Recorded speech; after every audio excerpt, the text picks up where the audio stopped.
감사합니다. 예, 오늘 예배에 참석하신 분들, 또 방송으로 또 예배를 드리시는 분들, 모든 가정에 하나님의 은혜가 축복이 또 함께 하시기를 바랍니다. 여러분, 우리가 성경을 읽을 때 제가 항상 여러분들에게 말씀을 드리지만 우리가 성경을 읽을 때는 그것을 잘 이해하기 위해서는 이 성경이 어디에 위치하고 있는지를 잘 알아야 된다고 제가 말씀을 드렸죠.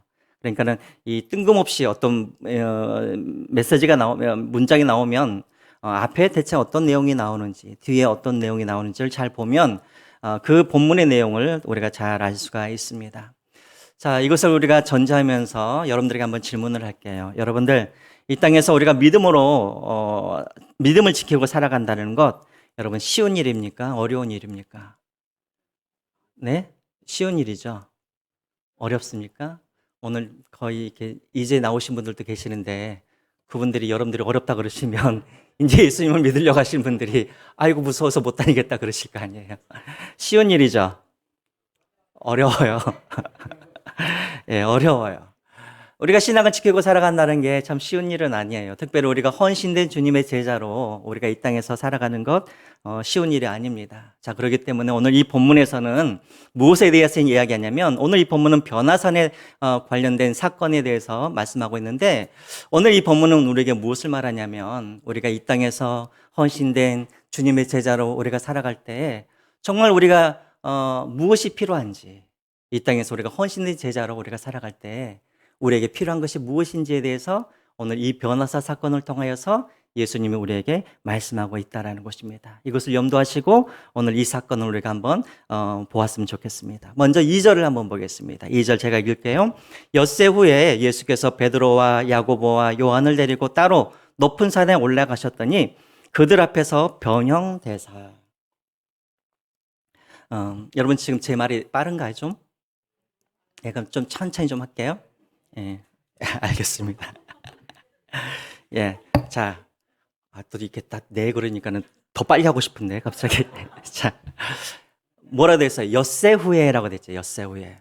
그럼 엿새 후란 말은 대체 언제로부터 엿새 후라는 말인가요? 그렇죠? 자, 이 말은 엿새 전에 있었던 일과 엿새 후에 있었던 오늘의 본문의 이야기가 서로 뭐가 돼 있다는 거예요?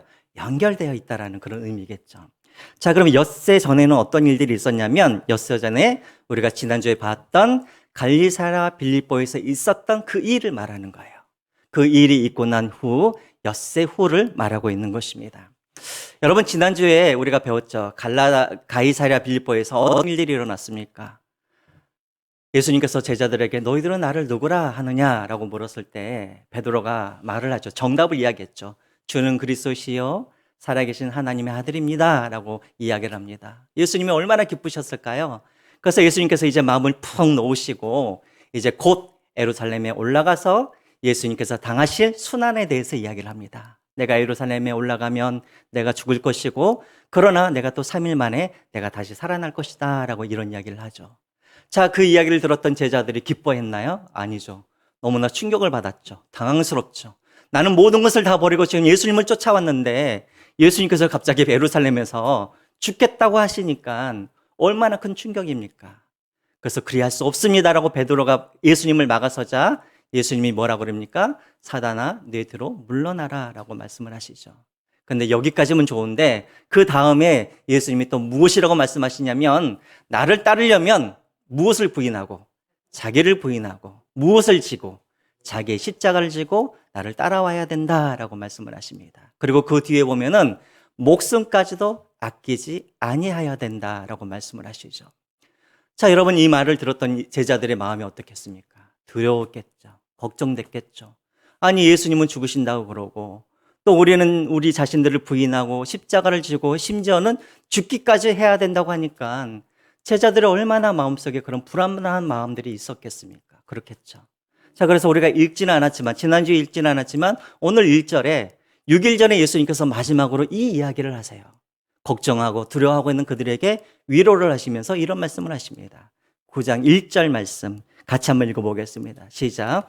또 그들에게 이르시되 내가 진실로 너에게 이르노니 여기 서 있는 사람 중에는 죽기 전에 하나님의 나라가 권능으로 임하는 것을 볼 자들도 있느니라 하시니라. 예, 이게 바로 6일 전에 있었던 일이에요. 마지막 예수님께서 하신 말씀. 무슨 말이에요? 너희들 중에 죽기 전에 하나님의 나라가 이 땅에 임하는 것을 볼 자가 있을 것이다 라고 그렇게 예수님이 말씀하세요. 그리고 6일이 지났습니다. 자, 6일이 지나서 변화선 사건이 일어납니다. 자, 이 사건은 어떤 사건일까요? 1절 말씀에 비춰보면 이 변화선 사건은 어떤 사건입니까?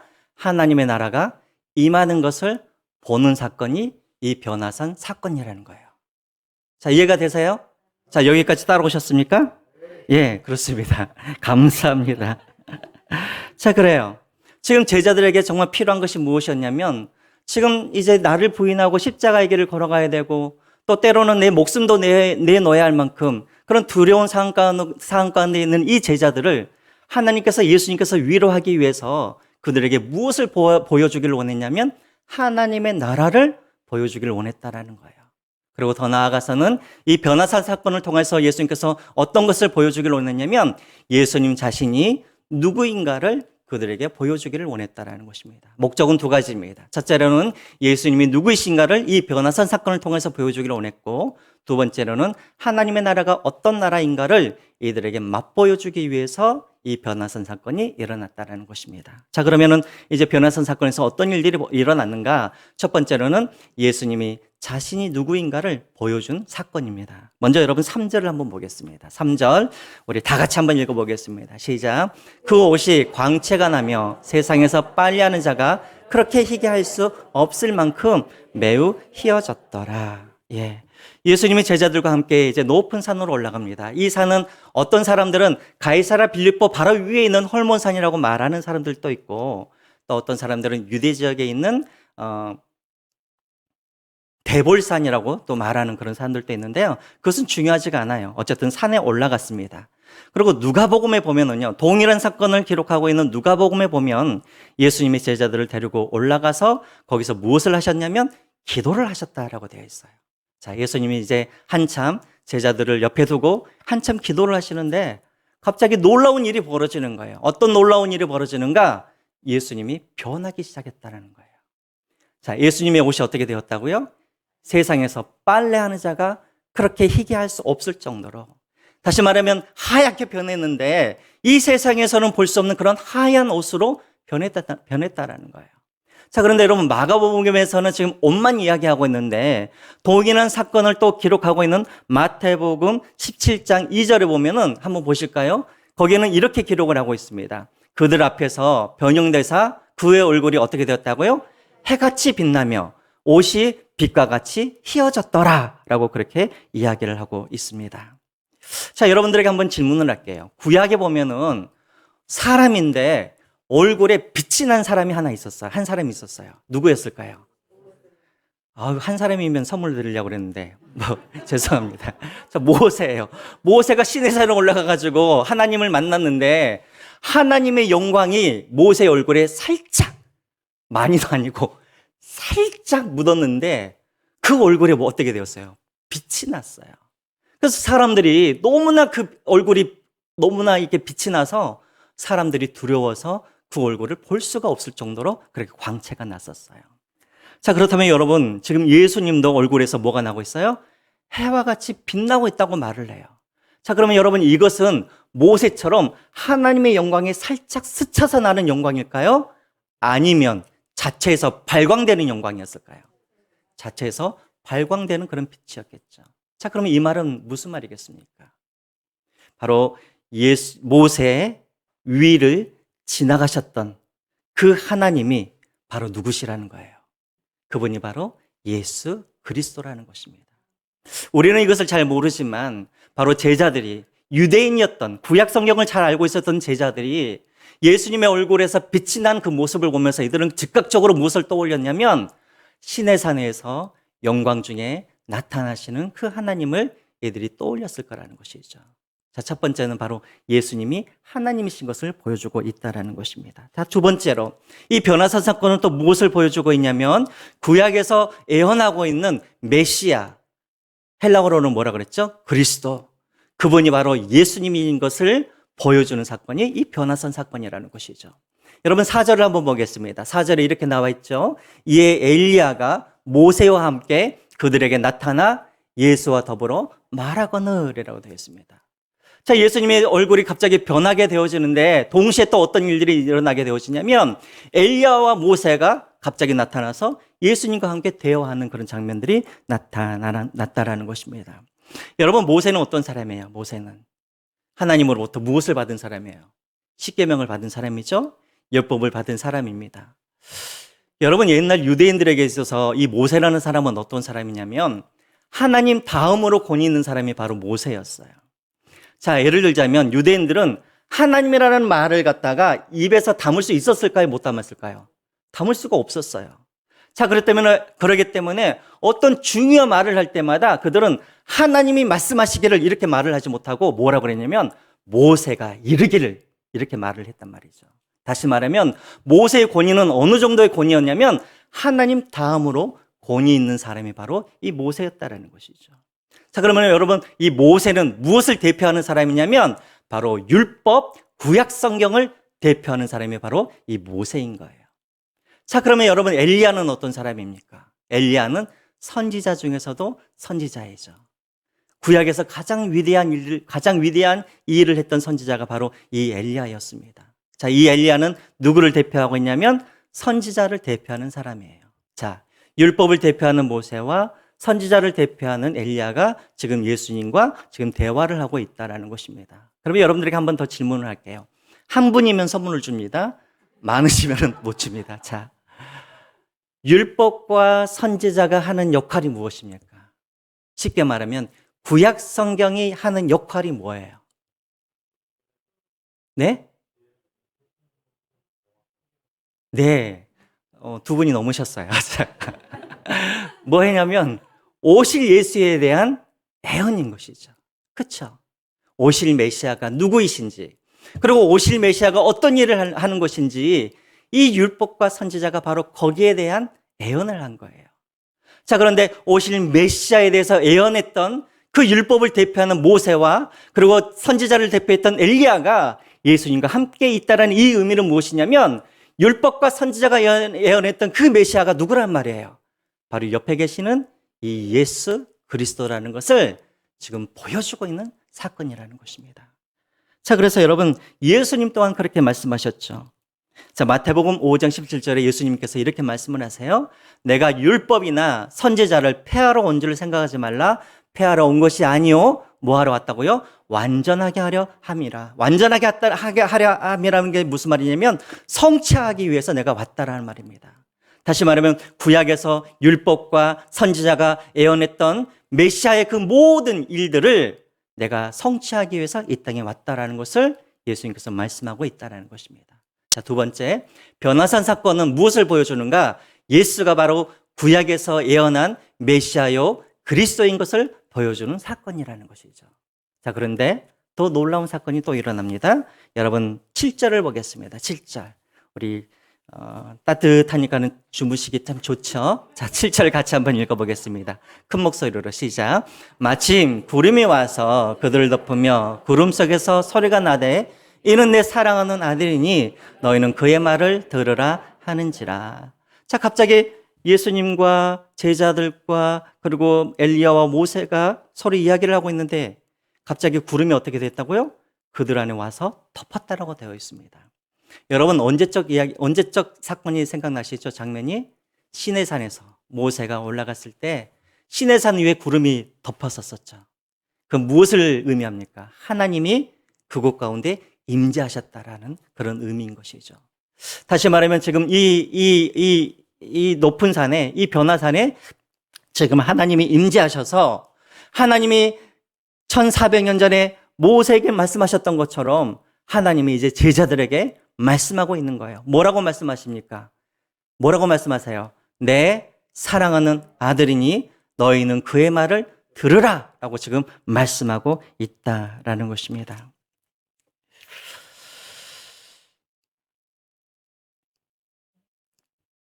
하나님이 직접 뭐라고 말씀하세요? 이는 내 누구라고요? 사랑하는 아들이다. 하나님이 직접 증거하고 있는 것이죠.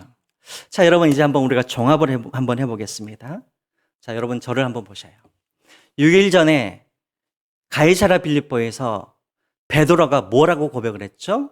주는 그리스도시요 살아계신 하나님의 아들입니다라고 그들은 고백을 했어요.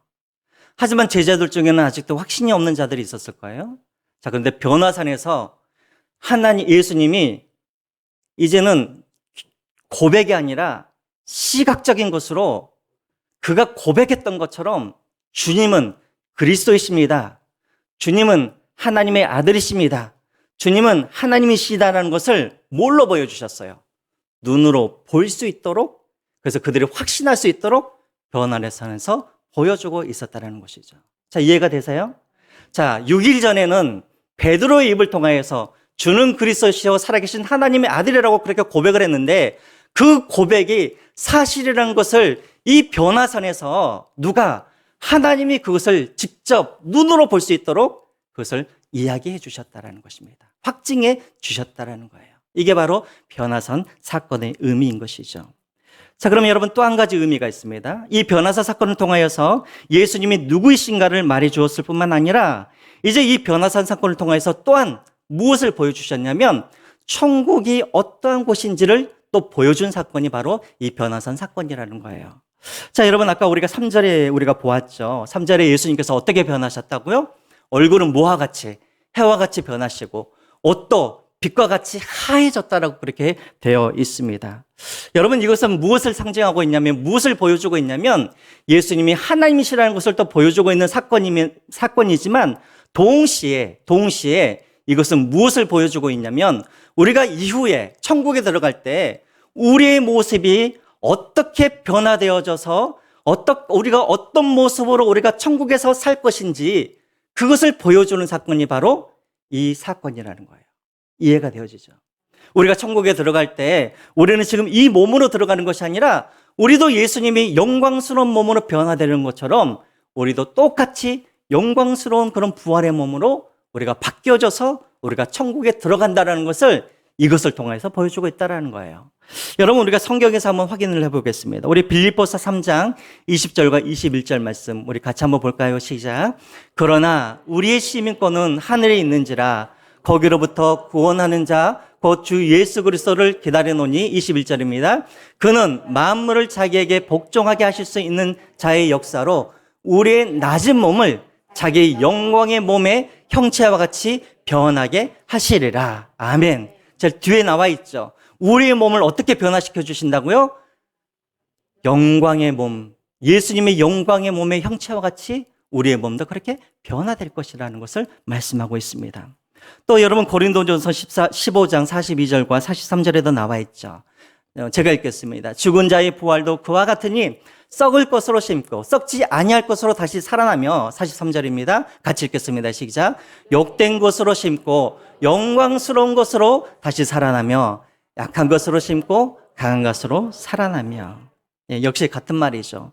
우리가 천국에 들어갈 때 우리는 지금 이 몸으로 천국에 들어가는 것이 아니라 우리 몸은 이 땅에서 썩어질 것이고 우리가 천국에 들어갈 때는 예수님처럼 용광된 몸으로 우리가 천국에 들어가서 우리가 영원히 살게 될 거라는 거예요. 여러분 실질적으로 그런 질문을 했다고 그러죠. 어떤 성도님이 목사님 제가 비싸게 성형수술을 했는데 제가 죽고 난 다음에 제가 부활을 하면은 성형 전의 모습으로 부활을 할까요? 아니면 성형 후의 모습으로 변화될까요? 목사님이 물으셨습니다. 아니 당신은 어떻게 변화되기를 원합니까? 당연히 어떻게 하겠어요? 돈 들였는데 성형 후의 모습으로 부활되기를 원하겠죠. 여러분 그러나 혹시 여러분 중에도 그런 분들이 있으시다면 걱정하지 마세요.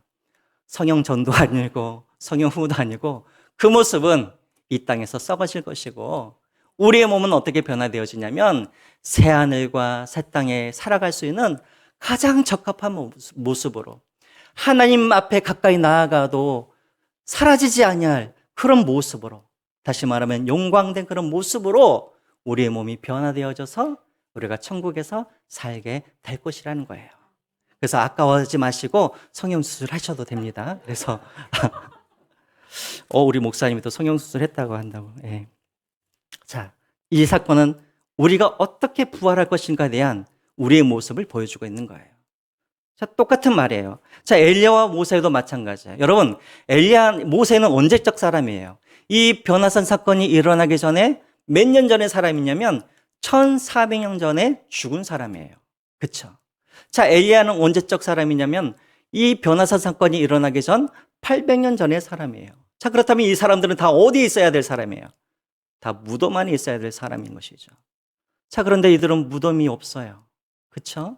이들은 무덤 안에 갇혀 있는 것이 아니라 지금 이들은 부활하여서 살아서 지금 예수님과 함께 지금까지 살아오고 있는 거예요. 자, 이것을 우리에게 보여주고 있는 거예요. 제자들이 봤을 때, 아, 모세가 안 죽었나? 아니, 엘리야는 안 죽었나? 무덤에 있어야 사람들이 왜 지금도 살아있지? 이것을 통하여서 천국에 가면 우리가 바로 그와 같이 우리는 무덤에 잠자는 존재가 아니라 우리는 부활하여서 천국에서 이미 우리 앞서 죽은 그런 선조들과 같이 부활하여서 천국에서 같이 살 것이라는 것을 보여주고 있다라는 것입니다. 여러분 한번 상상을 해보세요. 여러분 한번 상상을 해보세요. 여러분들이 지금 변화산에 있다고 한번 상상을 해보세요. 예수님은 지금 해와 같은 얼굴로 지금 변해 있어요. 자, 그리고 유대인들이 가장 존경하였던 모세와 엘리야가 그들 앞에 지금 있어요. 자, 그리고 갑자기 구름이 덮더니 갑자기 그 안에서 하나님의 음성이 들려와요. 여러분 얼마나 황홀했을까요? 아, 느낌이 없으세요? 제가 표현이 좀 부족해서 그렇지. 여러분 얼마나 황홀했을 것 같아요. 그렇죠? 하나님의 음성을 여러분도 들었으면 참 좋죠. 모세도 봤으면 좋겠고 엘리야도 봤으면 좋겠고. 자, 그런데 그렇게 황홀하니까는 여러분 5절에 보면은 뭐라고 그럽니까? 주님, 우리가 여기에 있는 것이 좋사오니 초막셋을 짓고 여기에 살자라고 그렇게 이야기를 하죠. 여러분 보세요. 지금 변화산에서 나타난 이 천국의 이 모습은 천국의 모습을 다 보여준 것입니까? 아니면 실제 천국의 10,000분의 1, 10,000,000분의 1을 보여주는 것입니까? 아주 작은 것만 보여준 것이죠. 아주 작은 것만 보여주었음에도 불구하고 얼마나 그 모습이 황홀했던지 베드로가 뭐라 그럽니까? 우리가 여기가 좋사오니 여기에 초막을 셋을 지고 삽시다 할 정도로 그렇게 황홀하고 그렇게 아름다운 곳이었다라는 것입니다. 자, 여러분 왜 예수님께서 이들에게 이 변화산 사건을 이들에게 보여주셨을까요? 아까도 말씀을 드렸죠. 지금 제자들의 마음이 어땠습니까? 이 변화산 산에 오르기 전에 이 제자들의 마음은 너무나 무거웠겠죠. 아니, 예수님이 죽으신다고? 그리고 우리는 나를 부인하고 날마다 십자가를 지고 살아가야 된다고? 또 우리가 죽을 수도 있다고? 마음이 많이 무거웠겠죠. 내가 과연 이 예수님을 내가 끝까지 내가 신앙을 지키면서 따라갈 수 있을까? 이들에게 필요한 것이 무엇이었냐면 바로 예수 그리스도에 대한 확신과 그리고 천국과 부활에 대한 소망이었던 것이죠. 자, 그래서 변화산 사건을 통하여서 예수님께서 이것을 그들에게 보여주심으로 말미암아 끝까지 뭐 하라는 거예요? 십자가의 길을 걸어가라는 것을 말씀하기 위해서 이 변화산으로 그들을 불러주셨다는 것입니다. 여러분, 모세, 엘리야, 그리고 예수님 문제 나갑니다. 이건 꼭 맞추셔야 돼요. 모세, 엘리야, 예수님 이 세 분의 공통점이 있어요. 공통점이. 그들이 인생을 보면 어떤 공통점이 있을까요? 물론 여러 가지가 있을 텐데 제가 생각한 답을 하셔야 돼요. 무덤이 없어요. 그건 아까 제가 얘기를 했고.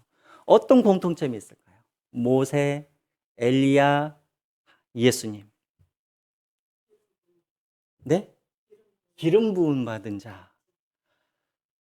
제가 생각도 못했던 것들을. 하지만 제가 생각한 건 아니에요. 자, 이 세 사람의 공통점은 무엇이냐면 이들은 이 땅에 살아갈 때 영광은 누리지 못하고 십자가만 지고 살다가 죽었던 또 하늘에 올라갔던 사람이 바로 이 세 사람의 공통점이라는 거예요. 이해가 되세요? 이 세 사람은 영광을 누리지 못했어요. 이 땅에 살아갈 때. 여러분 모세를 한번 보세요. 모세. 죽도록 출애굽을 시켜가지고 40년 동안 이스라엘 백성들과 함께 광야에 살면서 얼마나 이스라엘 백성들에게 불평과 원망을 들었습니까? 모세에게 영광이 무엇이었겠습니까? 가나안 땅에 들어가는 것이 모세의 영광이었겠죠. 그런데 가나안 땅을 앞두고 모세는 어떻게 되었습니까? 느보산에서 죽게 되어지죠. 여러분, 엘리야는 어떤가요? 엘리야도 이 갈멜산에서 850대 1로 싸웠잖아요. 그렇죠? 승리하였습니다. 그러면은 엘리야가 무엇을 기대했을까요? 아합과 이사벨이 회개하고 하나님께로 돌아오는 것을 아마 기대했을 거예요. 자, 그런데 어떻게 됐어요? 더 마음이 강팍하여지고 더 엘리야를 죽이려고 했었죠. 자, 그래서 그 이후로 승리한 이후에 엘리야는 어떤 삶을 살아갑니까? 또 도망자의 삶을 살아가게 되어지고 깊은 영적인 침체에 빠지게 되어지죠. 자, 그러다가 자기의 사역을 누구에게 넘겨줍니까? 엘리사에게 넘겨주고 그냥 그는 하늘로 올라가죠. 여러분, 예수님은 어떠세요? 예수님도 마찬가지죠. 이 땅에 있으면서 영광을 받으셨습니까? 아니죠. 가난한 자들과 죄인들과 함께 살아가면서 계속해서 예수님은 고난당한 그런 삶들을 살아가시다가 마지막에 결국은 십자가에 달려 고난과 그리고 죽음을 당하시다가 예수님도 그렇게 하늘로 올라가셨다라는 것이죠. 자, 그런데 이 십자가를 지었던 이 세 사람들이 다 죽고 난 다음에 어떻게 되었습니까? 영광의 몸으로 그들이 부활하여서 그리고 천국에서 영광스러운 그런 천국에서 아름다운 천국에서 지금은 영광을 누리면서 그렇게 살아오고 있지 않습니까? 바로 이 변화사 사건이 그것들을 우리에게 이야기해 주고 있다는 거예요. 자, 보세요. 제자들이 예수님, 우리도 이곳에서 초막 셋을 짓고 살고 싶습니다 라고 했을 때 왜 예수님께서 제자들의 그 소원을 들어주지 않냐고 산 밑으로 내려가자고 했을까요? 왜 그랬을까요? 바로 이 천국은, 이 영광은 누가 누릴 수 있냐면 산 아래에서 끝까지 나를 부인하고 십자가의 길을 걸어가는 그 사람들만이 누릴 수 있는 영광이고 들어갈 수 있는 천국이기 때문에 예수님은 제자들을 보고 어디로 내려가라고요? 산 밑으로 내려가라라고 그렇게 말씀하셨다는 거예요. 자, 그리고 실질적으로 이 변화산에서 이 광경을 경험했던 이 세 사람들 다 어떤 삶들을 살아갔습니까? 야고보를 한번 보시죠. 야고보 같은 경우에는 사도행전 12장 1절에 보면은 야고보는 헤롯에 의해서 순교를 당하게 되어지죠. 자, 사도 중에 가장 처음으로 순교당한 사람이 바로 야고보입니다. 또 오늘 변화산에 있었던 이 베드로는 어떻습니까? 전승에 의하면 베드로는 십자가에서 거꾸로 달려 죽은 사람이죠. 목사님, 요한은 살아있네요? 요한은 순교를 당하지 않았습니다. 여러분, 그러면은 여러분, 그때 당시에 오래 살았다라는 것은 여러분 행복한 일입니까? 즐거운 일입니까? 아니죠. 그때 당시에 오래 살았다라는 의미는 뭐냐면 그만큼 오래 십자가를 지었다라는 말이에요. 그 말이죠. 요한도 그렇게 십자가를 오래 짓다가 그도 결국은 영광을 누리지 못하고 하나님께로 그렇게 부름을 받았습니다. 여러분, 무엇을 말해주고 있습니까? 우리가 이 땅에 살아갈 때 분명히 우리에게는 예비되어지는 천국이 있습니다. 그리고 우리는 죽게 되어지면 우리는 부활하여서 영광의 몸으로 우리가 천국에 가게 되어질 텐데 그 전에 우리가 해야 할 일이 무엇이냐면 바로 지난주에 우리가 배웠던 것처럼 나를 부인하고 십자가를 지고 끝까지 주님을 따르는 자들에게만 이 천국이 바로 그들의 것이 될 수 있다라는 것입니다. 그러므로 여러분, 오늘 이 이야기는 무엇과 연관이 되어 있어요? 지난주 그 이야기와 연관이 되어 있는 것이죠. 어떻게 하면 우리가 나를 부인하고 십자가의 길을 끝까지 우리가 따라갈 수 있는가? 첫째로 우리에게 필요한 게 무엇입니까? 주는 그리스도시요 살아계신 하나님의 아들이라는 이 확신이 우리에게 있어야 되고, 두 번째, 우리가 이 십자가의 길을 끝까지 우리가 걸어가려면 무엇이 필요한가? 바로 부활과 천국에 대한 소망이 우리 안에 있어야 된다는 것입니다. 그럼 거꾸로 말하면 오늘날 우리가 그리스도인들로 우리가 이 땅에 살아갈 때 우리는 매번 실패하고 또 때로는 우리가 돈 때문에, 명예 때문에, 자식들 때문에 우리가 예수 그리스도를 부인할 때가 얼마나 많은지 몰라요. 자, 그러면 여러분, 뭐가 문제이겠습니까? 뭐가 문제예요? 제가 생각하기에는 오늘 한국교회에 계시는 우리 그리스도인들은 주는 그리스도시요 살아계신 하나님의 아들입니다라는 이 고백에는 거의 문제가 없어요. 다 그렇게 고백을 해요. 근데 이제 문제가 하나 있는데 그게 무엇이냐면 부활에 대한 소망, 천국에 대한 소망이 희미하다는 거예요. 우리가 이 땅에서 우리가 살아갈 때 무엇을 우리가 날마다 맛보아야 되냐면 천국을 날마다 맛보며 살아가야 되는데 우리는 이 땅에 있으면서 천국을 맛보지 못하고 살아가는 사람들이 너무나 많기 때문에 우리는 믿음을 포기하거나 그럴 때가 많이 있다라는 것입니다. 여러분, 천국이 어떤 곳일까요? 저를 한번 보시죠. 여러분, 천국이 어떤 곳입니까? 천국은 막 하늘에 있어서 천국입니까? 아니면 천국은 막 갖은 보석과 진주가 가득하기 때문에 거기가 천국인가요? 왜 거기가 천국입니까? 왜 우리가 거기를 가고 싶어 해요? 거기에 누가 계시기 때문에? 예수 그리스도가 하나님이 거기에 계시기 때문에 거기가 천국인 것이죠. 여러분, 마찬가지입니다. 천국은 우리가 죽어서만 갈 수 있는 곳이 아니라 이곳에서도 우리가 맛볼 수가 있는 거예요. 누가복음 17장 21절 말씀 우리가 한번 읽어보겠습니다. 같이 한번 읽어볼까요? 시작. 또 여기 있다 저기 있다고 못하리니 하나님의 나라는 어디 있다고요? 너희 안에 있다라고 말씀하십니다. 이 말은 무슨 말이냐면 너희 안에 예수 그리스도께서 살아계시기 때문에 거기에 천국이 있다라고 말씀하고 있는 거예요. 여러분, 천국은 어떤 곳이냐면 바로 예수님이 나와 함께 하시고 그 예수님과 내가 교제하고 내가 예수님과 동행하는 곳이 바로 여러분 천국인 거예요. 거꾸로 말하면 일주일에 한 번 교회에 나와서 하나님의 말씀 듣고 그것으로 만족하고 또 월요일부터 토요일까지는 또 내 마음대로 살아가고 그러면 여러분 우리는 천국을 맛볼 수가 없는 거예요. 천국을 맛볼 수가 없으면 우리 안에 조금이라도 환난이 오면은 우리는 어떻게 돼요? 믿음을 포기하는 그런 일들이 생긴다라는 것입니다.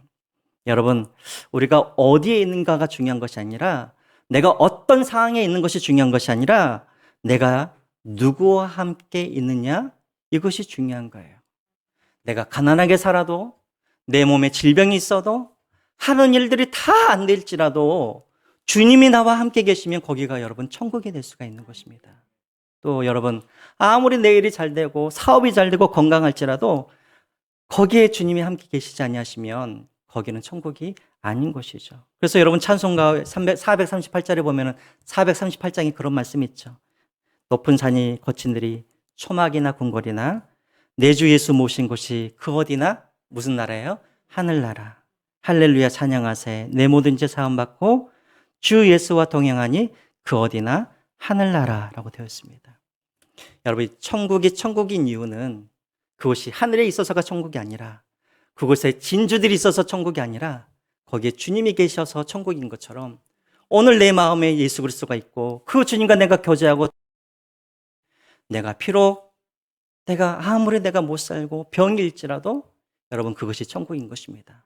날마다 이것을 경험하는 사람만이 제자의 길을 끝까지 걸어갈 수가 있는 것이죠. 마지막으로 여러분들에게 딱 한 가지만 부탁하고 싶습니다. 여러분, 교회가 천국이 되어야 됩니다. 그렇죠?